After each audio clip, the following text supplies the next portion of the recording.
Hi, I'm Father Drew, and this week in your Gospel, which is Matthew 13, 31 to 33, and 44 to 52, you're going to hear a little bit about things that the kingdom of heaven is like. It's like a mustard seed, it's like yeast, it's like treasure hidden in a field, it's like a merchant in search of fine pearls. It's like a net that was thrown into the sea and caught fish of every kind.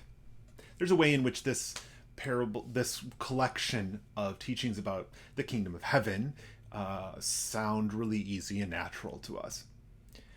What I would encourage you, all of us, to do this week is to go back and read all of Matthew 13, not just this little section. Because one of the things the lectionary has done for us for the last 3 weeks, so 2 weeks ago, last week, and this week, is it's chopped up this chapter of chapter 13 into 3 distinct collections. So in the first one, we had the parable of the sower, and then that was connected with the explanation of the parable of the sower. Then last week we had the parable of weeds among the wheat, and that was collected with Jesus explaining the parable of the weeds and the wheat. And then this one took a collection of teachings that are in 2 different spots in this chapter. In a sense, being able to chunk them all together makes it easier for us to make sense of it all, right? You can say, this one is like this is like this, and this is like this. But there's a bigger picture that I want to invite us into as we're going through this. Now, first of all, the parable of the sower involves a very challenging idea that God is actually generous in throwing the seeds out. That we are more inclined to worry about how it feels to be thought of as living in rocky soil or the path. That we often find ourselves worrying about those who are not within the confines of the faith. So we start worrying about how Jesus looks divisive in this parable, as well as in the parable of the weeds and the wheat. But there's a dynamic that changes that image. When Jesus is talking about begins by saying about the parable of the weeds and the wheat, he begins by saying the kingdom of heaven may be compared to someone who sowed good seed in his field. Then he tells this parable. Then it says, he put before them another parable. The kingdom of heaven is like a mustard seed. He told them another parable. The kingdom of heaven is like yeast. And then Jesus told the crowds all these things in parables, it says. Then after this, then he left the crowds and went into the house, and his disciples approached him saying, "Explain to us the parable of the weeds of the field."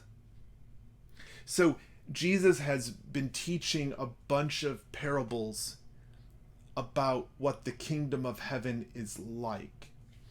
And when they get alone, the disciples say, let's go back to this other one. It's a little like what we just have done when we read 2 weeks ago and last week. When we read those parables, we go and we start fixating on the details of these parables, and we fixate on who's in and who's out. And Jesus goes and he explains what he's meant by it, but then he goes back and says, the kingdom of heaven is like treasure hidden in a field. Again, the kingdom of heaven is like a merchant in search of fine pearls. Again, the kingdom of heaven is like a net that was thrown into the sea and caught fish of every kind.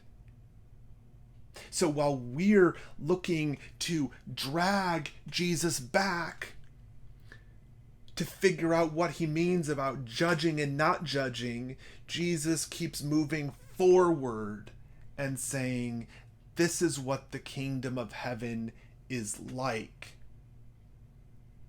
It is like something that is transformative. It is something full of trust and hope. It is like something extremely generous. It is like sort of extravagant giving. It is like wanting something so bad that it hurts to not have it. It is like seeing such value in the goodness and the grace of God that we would be willing to shed all of the other stuff to have it.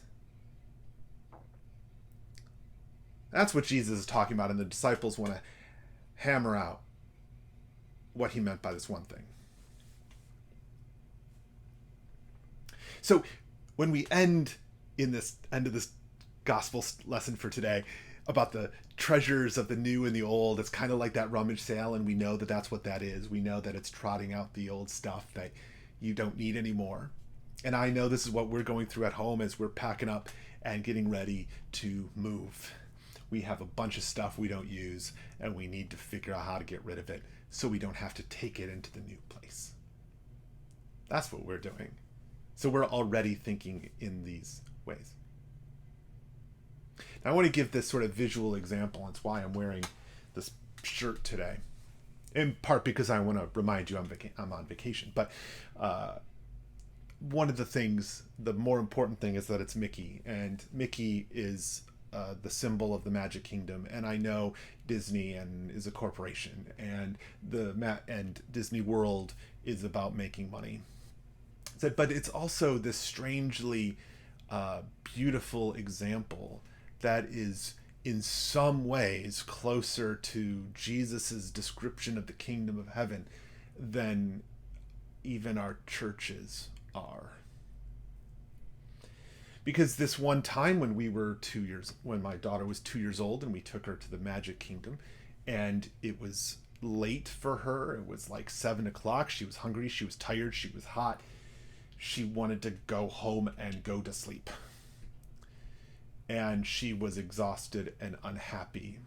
And someone from one of the restaurants saw her and brought a cookie to her because they thought it might cheer her up.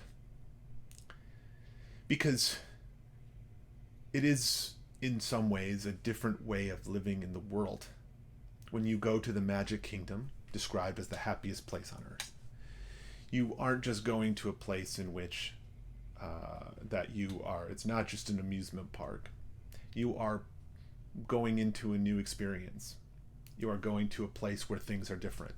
You are going to a place in which hope and love and generosity and sharing and experience and surprise and wonder are the most important things. Those are the things that you are there for.